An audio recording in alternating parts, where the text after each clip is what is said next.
What is going on, YouTube? Welcome back to Unplugged, and today we are going to be doing a review of a Dynasty startup that I just recently participated in. We'll talk about some of the picks and some of the strategies as well as the values that are going on in the Dynasty marketplace right now. But before I jump into that, I just wanted to say thank you to everybody who's watched the first two videos and engaged with those. They've done so much better than I thought they would, and I'm really excited to just keep this going.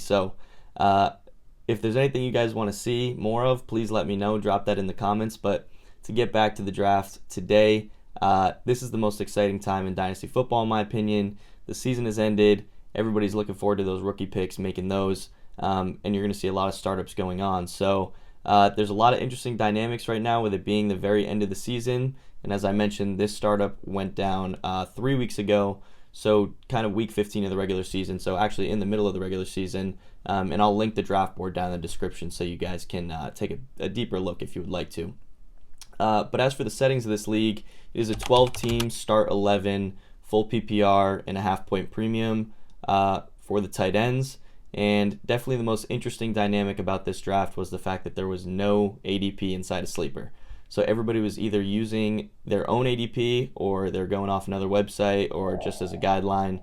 But it definitely made for some interesting picks that you wouldn't expect, at least for me. So that was a very interesting dynamic.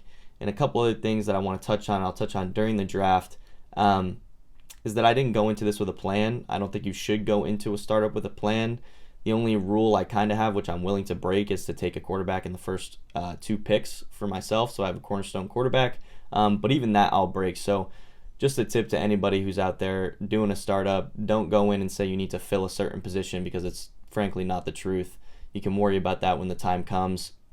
But one concept, and not even a concept, but more of just what's going on in the market right now, is the rookie picks seem to be undervalued, especially compared to last year. Now, we saw a historic draft class last year, going 10, 15 guys deep, worthy of picks, good picks now in Dynasty, but it seems as though that has cooled off. I mean, obviously this class is not the same. We don't have all the quarterbacks at the top end of the first round. So it is a very different dynamic. We have a running back heavy class this year. People think it's not as talented as last year. Obviously it's not. But I think they are getting slept on a little bit. And I think part of that is the veteran running backs performed very well this year. And this is a running back heavy class. So I'm not sure people are willing to, take those younger guys when realistically, last year the veterans were getting sold for pennies on the dollar. You were buying Alvin Kamara, Joe Mixon, Derrick Henry for nothing, and people wanted to sell them. Now, we've seen those types of veteran running backs, James Conner, another one, that people did not like at the end of last year, that now they're going to buy them all up this year because they go, oh, the running back age ceiling, age drop isn't really a thing anymore. We're just going to keep buying the veterans and fill them in. This is the time where I, as a manager, would like to zag. There has to be a changing of the guard at some point. These guys will not live forever. Father Time is undefeated. So I'm starting to, really put some value into these picks and know that these running backs are going to take some jobs eventually. There's a lot of very talented guys. So that is one thing to think about and we'll talk about during this draft. So just to get into it now, let's take a peek at round one. Everything relatively chalk here, except we do see some big risers in Jaden Daniels and Brock Bowers, rightfully so. Both great players, great rookie seasons. Bowers going at the 1.8 is crazy, but it is tight end premium, so I would do the same thing. I have no problems with that pick. The only other ones in the first round I would want to touch on are Jalen Hurts. I personally wouldn't touch him with a 50-foot pole in the first round. He scores plenty of fantasy points, fine.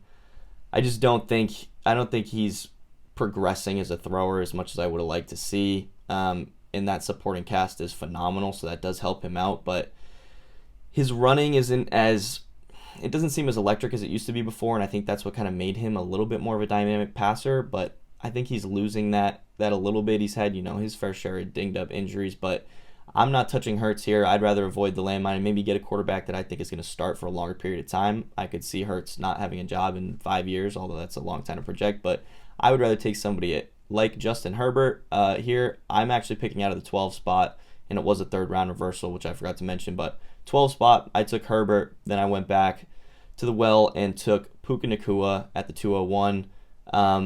I was stuck deciding between somebody like Puka, Drake May, or Neighbors. There's a little wide receiver run, as you can see here at the beginning of the second round. Drake May, I am high on, and one of my principles in these drafts is to avoid landmines. You don't want to pick somebody who's going to absolutely tank in value. You saw years ago players like Trey Lance and Justin Fields going in the first round, end of the first round, beginning of the second round. It's crazy. It was simply too much. We didn't have enough information, and we all think we can evaluate quarterbacks, which it's a very difficult thing to do. Drake May, I would be willing to take here. I think he's shown us that he has everything capable to be a long-term starter in the NFL with how bad his supporting cast was. But also in the second round, you're seeing guys like Caleb Williams, Bo Nix, and C.J. Stroud. So after those receivers, I would definitely take those receivers, Nico Collins, Sam Brown, Neighbors, and Puka, ahead of most of these quarterbacks. But I have no issue if you take the quarterbacks as well. But some guys I would avoid probably would be Caleb at this point. I mean, I still believe in the talent. I think he'll be fine. But I'd maybe not take the risk at this point. We've gotten a little bit of a sample, as well as Bo Nix. Does not exactly push the ball downfield. Hasn't shown me that he is the game changer. I don't know if I'm touching Bo Nix in the second here. But then I also want to talk about the 101 getting sandwiched between those receivers. I think that's about the right spot. You see the 101 every year kind of going in the end of the first, start of the second. So that'll likely be Genty there. So I have no issues with that. Towards the back of the second, Brian Thomas looking like a steal here.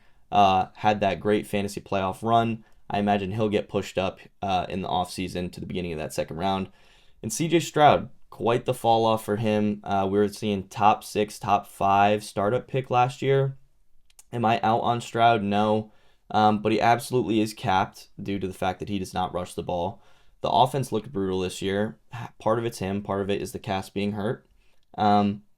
But Stroud here is a value. I would still pick him. But it's good value. I don't think I could ever go back to take him in the first round, just simply because of that fantasy ceiling. But then we have the third round reversal. So starting the third round here, I had the chance to pick Gibbs at the 301.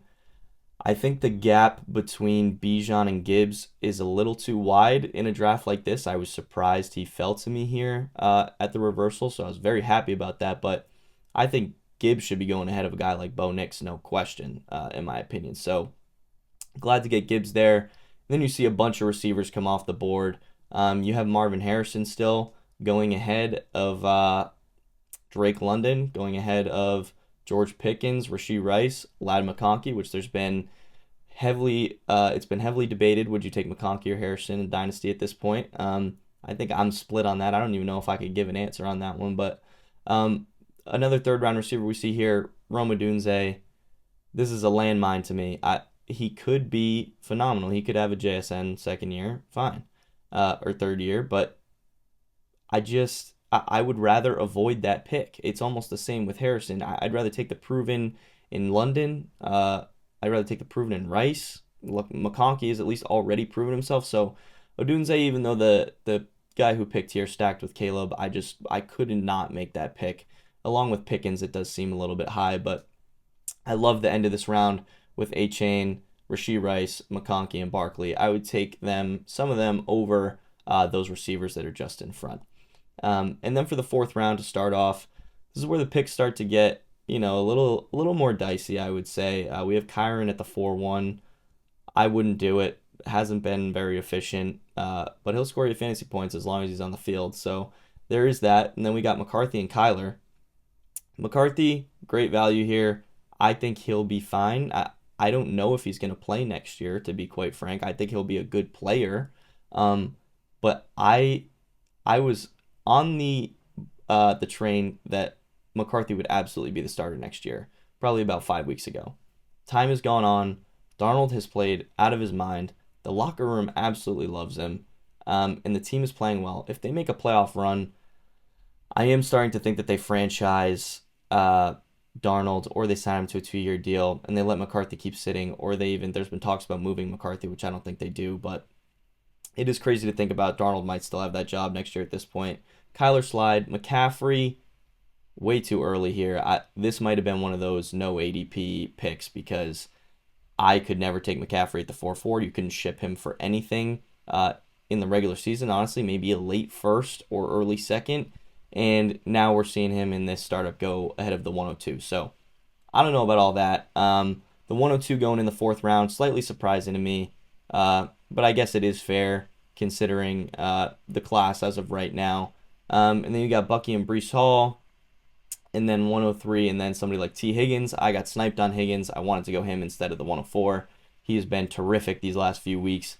Tied for second in points per game in fantasy for receivers this year. Absolutely crazy. So him in the fourth round is great value.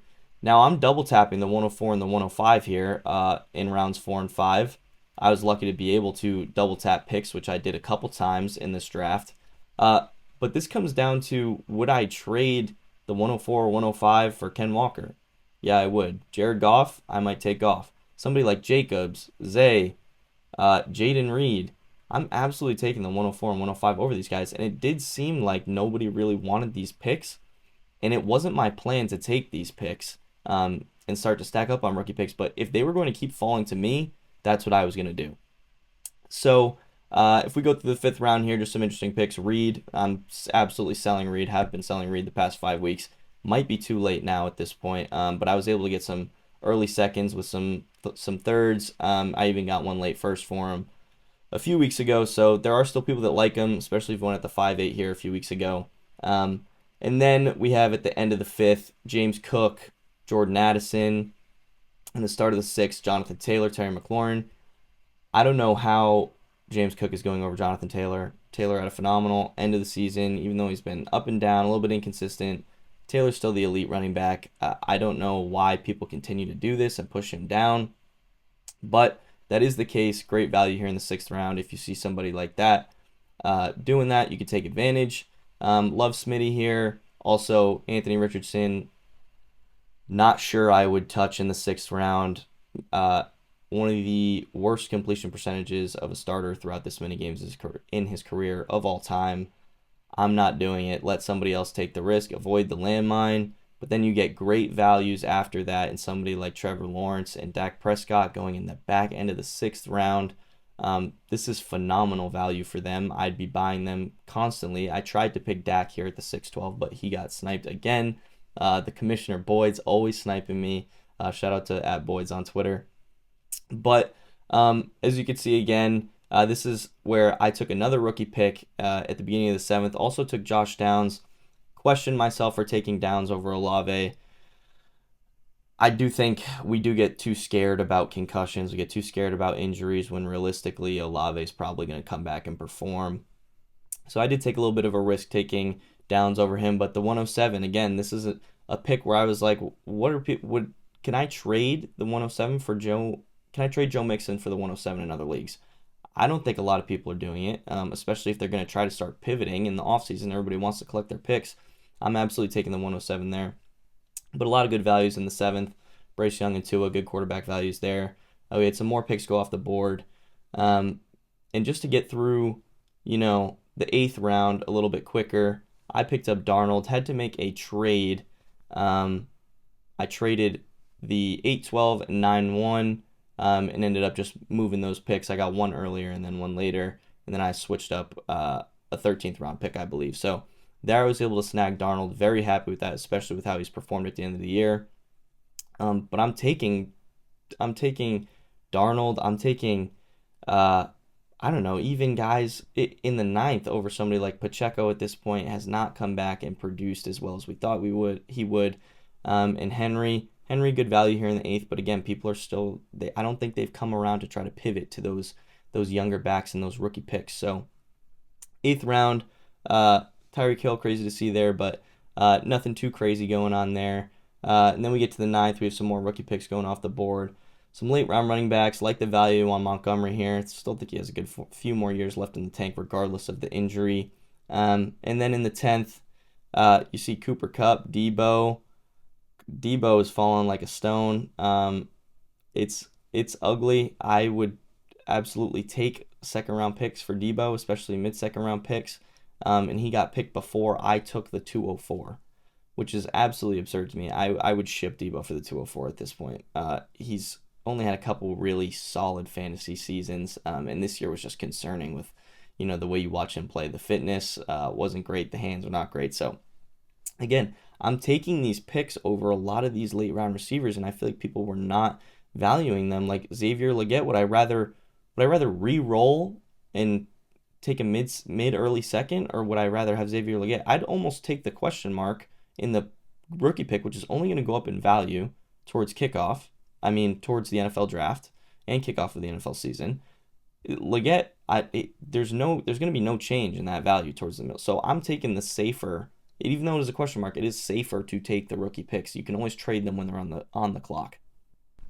And then you're going to see here in the 11th and 12th, again, a lot of late round running backs. McMillan played well towards the end of the year. Nice 12th round pick there. So now we're going to peek to the back half of the draft.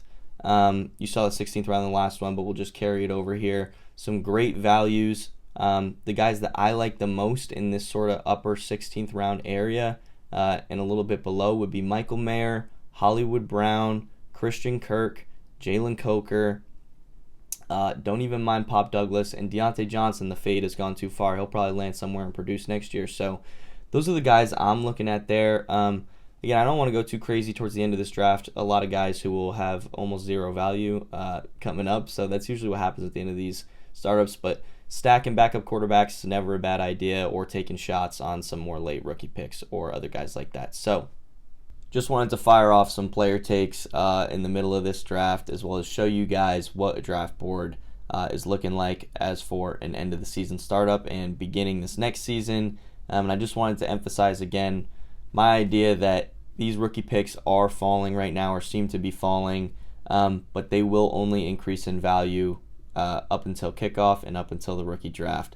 So if you want to take veterans, I mean, I wouldn't personally do it if you're going to have the chance to take an early second over somebody like Davante Adams. I'm taking the second, waiting till that pick is on the clock, then trading them for veterans if I need to, or if I like the pick, I can take the pick. Gives you so much more flexibility if this is how the picks are going to be treated. So with that being said, thank you guys so much for tuning in, and I'm looking forward to the next video. So thank you for watching, and until next time. They always said my heart was getting bigger, dog. You better watch your back, cause I got homies down the rabbit hole and they ain't made it back. But I'm gonna hustle to this stacks and feed my family from my rap. Soul food, I ain't even got a dude that sit with me in the booth and mix my shit with Pro Tools. Man, I'm solo till we lose from the kennel. My dogs are barking, they just saying hello. I'm putting on a show tonight. This